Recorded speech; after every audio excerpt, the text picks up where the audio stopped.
بسم اللہ الرحمن الرحیم۔ السلام علیکم ورحمۃ اللہ وبرکاتہ۔ ڈیئر اسٹوڈنٹس، جماعت دہم کی مطالعہ پاکستان کے اسمارٹ سلیبس کے حوالے سے سبق نمبر 2 کے 9ویں ویڈیو لیکچر کا آغاز کرتے ہیں، جو کہ اس سبق کے ذیلی عنوان اقوام متحدہ کے ادارے سے متعلق ہے۔ پیارے بچوں، ہمارا آج کا ٹاپک ہے اقوام متحدہ۔ تو جب پہلی جنگ عظیم ہوئی تو اس کے خاتمے پر 1919 میں انجمن اقوام، لیگ آف نیشن جسے ہم کہتے ہیں، انجمن اقوام جو ہے اس کا انگلش میں نام ہے لیگ آف نیشن، اردو میں اسے ہم کہتے ہیں انجمن اقوام، قائم کی گئی۔ جب پہلی جنگ عظیم ختم ہوئی 1919 میں تو ایک انجمن قائم کی گئی جسے انجمن اقوام کا نام دیا گیا، لیکن دوسری جنگ عظیم چھڑ جانے کی وجہ سے یہ ادارہ جلد ہی ختم ہو گیا۔ آپ جانتے ہیں کہ ساتھ جب دوسری جنگ عظیم شروع ہوئی تو یہ ادارہ بھی ختم ہو گیا، اور جنگ کے بعد تباہی کو دیکھتے ہوئے دنیا بھر کی انسانی برادری نے آئندہ جنگوں کی روک تھام اور باہمی تعاون کے فروغ کے لیے ایک نئے ادارے کی تخلیق کو ضروری سمجھا۔ تو پیارے بچوں، جب پہلی جنگ عظیم 1919 میں ختم ہوئی تو اس کے خاتمے کے بعد ایک انجمن قائم کی گئی جسے انجمن اقوام کا نام دیا گیا، اور اس انجمن نے کام کرنا شروع کیا۔ لیکن جو ہی دوسری جنگ عظیم شروع ہوئی تو دوسری جنگ عظیم کی ابتدا کے موقع پر یہ ہوا کہ یہ ادارہ ختم ہو گیا، اور جنگ کے بعد جو تباہی ہوئی اس سے دنیا بھر کی انسانی برادری نے آئندہ جنگوں کی روک تھام کے لیے باہمی تعاون کے فروغ کے لیے ایک نئے ادارے کی تخلیق کو ضروری سمجھا۔ چنانچہ بڑے ممالک کے سربراہوں نے متعدد بار ملاقاتیں کی، اور بالآخر 1939 میں دوسری جنگ عظیم ختم ہوئی، اور 1945 میں امریکہ کے شہر سان فرانسسکو، لفظ ہے سان فرانسسکو میں ایک کانفرنس منعقد ہوئی اور اقوام متحدہ بنانے کا فیصلہ کر لیا گیا۔ یعنی پہلی جنگ عظیم کے بعد جو ادارہ بنایا گیا اس کا نام تھا انجمن اقوام، جو باہمی تعاون کے فروغ کے لیے کام کر رہا تھا، لیکن دوسری جنگ عظیم کے شروع ہونے کے باعث وہ ادارہ ختم ہو گیا۔ اور جب دوسری جنگ عظیم ختم ہوئی 1939 میں تو جتنی تباہی ہوئی اس کو دیکھتے ہوئے دنیا بھر کی انسانی برادری نے مل کر، بڑے ملک کے سربراہوں نے مل کر ملاقاتیں کر کے ایک نیا ادارہ قائم کیا، جو 1945 میں امریکہ کے شہر فرانسسکو میں منعقد ہونے والی ایک کانفرنس کے دوران قائم کرنے کا فیصلہ کیا گیا، اور اس کو نام دیا گیا اقوام متحدہ کا۔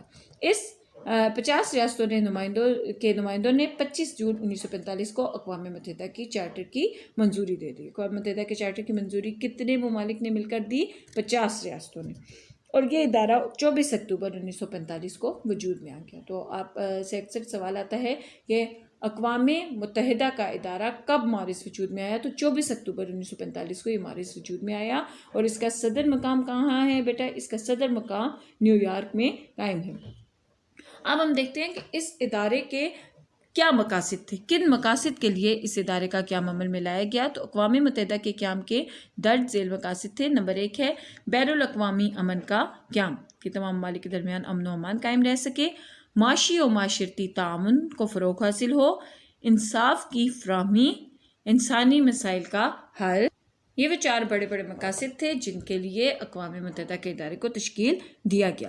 اب ان 4 مقاصد کو سر انجام دینے کے لیے اقوام متحدہ کے ادارے بنائے گئے، جن میں اقوام متحدہ کے کل 6 بنیادی ادارے بنائے گئے، جن میں نمبر 1 ہے جنرل اسمبلی، نمبر 2 سلامتی کونسل، نمبر 3 تولیتی کونسل، نمبر 4 معاشی و معاشرتی کونسل، نمبر 5 بین الاقوامی عدالت انصاف، نمبر 6 سیکریٹریٹ، نمبر 1 آپ کا ہے جنرل اسمبلی۔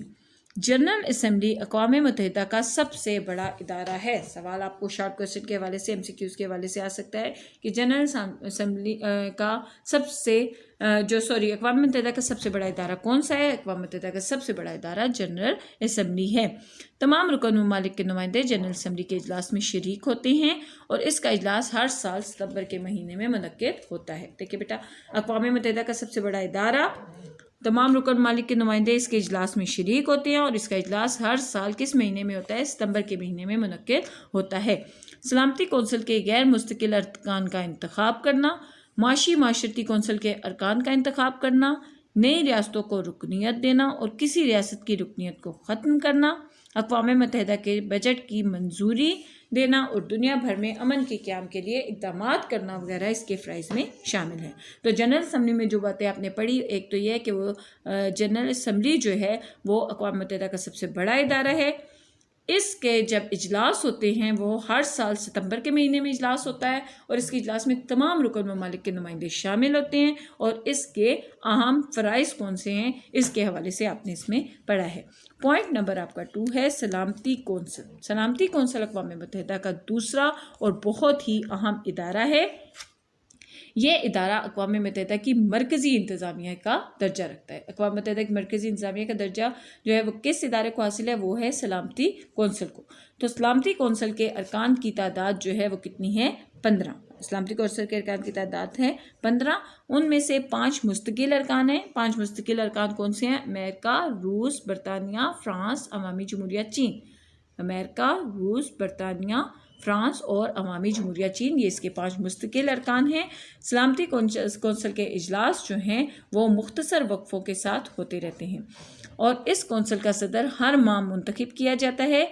اس کونسل کے فیصلے 15 میں سے کم از کم 9 ارکان کی رائے کے مطابق طے پاتے ہیں، یعنی اس کے کل 15 ارکان اس میں شامل ہیں، جن میں سے 5 تو مستقل ارکان ہیں اور بقایا جو ہیں وہ مستقل نہیں ہیں، اور 15 ارکان جو ہیں ان کے وہ اس میں ان میں سے کم از کم 9 ارکان کی رائے جو ہے اگر ایک جیسی ہو تو پھر وہ اس کا سلامتی کونسل کی بات کو ماننا ضروری ہوتا ہے، لیکن ضروری ہے کہ ان 9 ارکان میں 5 مستقل ارکان شامل ہوں، کہ جو 9 ارکان جن کی رائے کے مطابق فیصلہ کیا جاتا ہے سلامتی کونسل کا، ان میں ان 5 ارکان کا ہونا لازم ہے جو کہ مستقل ارکان ہیں، یعنی امریکہ، روس، برطانیہ، فرانس اور عوامی جمہوریہ چین کا۔